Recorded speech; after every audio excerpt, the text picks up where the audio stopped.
বাবার অবদান। কলমে শ্যামসুন্দর পসারি। বাবা শব্দটি ছোট হলেও অর্থ তার বিশালতা। যে শব্দটির মধ্যে আছে আজীবনের গভীর ভালোবাসা। যে ব্যক্তিটি সন্তানকে সাহস দেন, স্বপ্ন দেখান, তৈরি করেন তার ভবিষ্যতের পথ, তার আনুকূল্যেই সন্তানের পূরণ হয় সকল শপথ। মনে হয় অনেক শক্তপোক্ত বাবাদের অস্থিমজ্জা, তাই তারা অনায়াসে করতে পারে যে কোনো কাজকে কবজা। জীবনে টাকা পয়সা রোজগার করা হয়তো অনেক সহজ কাজ, কিন্তু বাবার মতো আদর্শ মানুষ হওয়া মহৎ কাজ।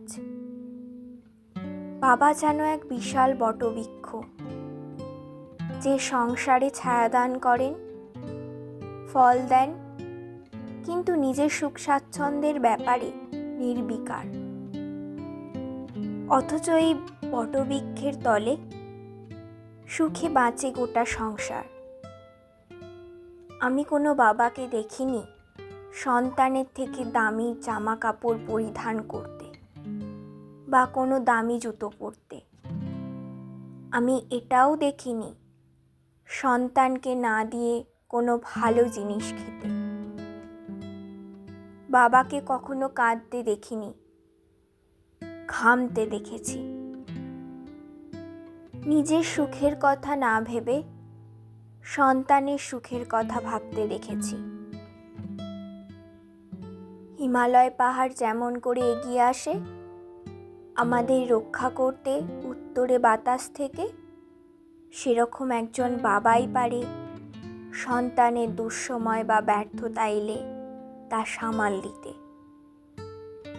প্রকৃতিতে কোনো প্রাণীর বাবাকে তার সন্তানকে লালন পালন করতে দেখিনি, কিন্তু মানব সমাজে বাবাকে মায়ের মতো করেই সন্তানকে মানুষ করতে দেখেছি।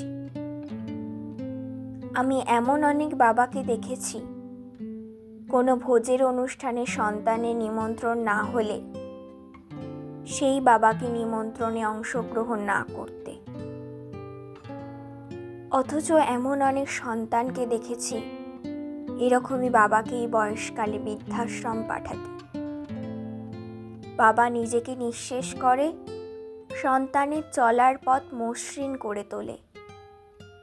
ছেলেবেলায় যে বাবাকে হারিয়েছে সেই বাবার কদর ভালো করে জানে। পরিবার নামক বিরাট অট্টালিকার ছাদ হলো বাবা, যার অভাবে সন্তান তথা পরিবারের সদস্যদের অস্তিত্ব প্রায়ই যাবে না ভাবা। সন্তানের পথ চলার শুরুতে শুরু হয় বাবার শক্ত হাত ধরা।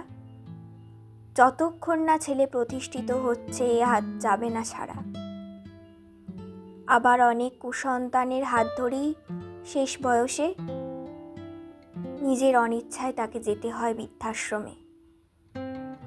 এসবই হচ্ছে আজকের দিনে নীতি শিক্ষার অভাবে।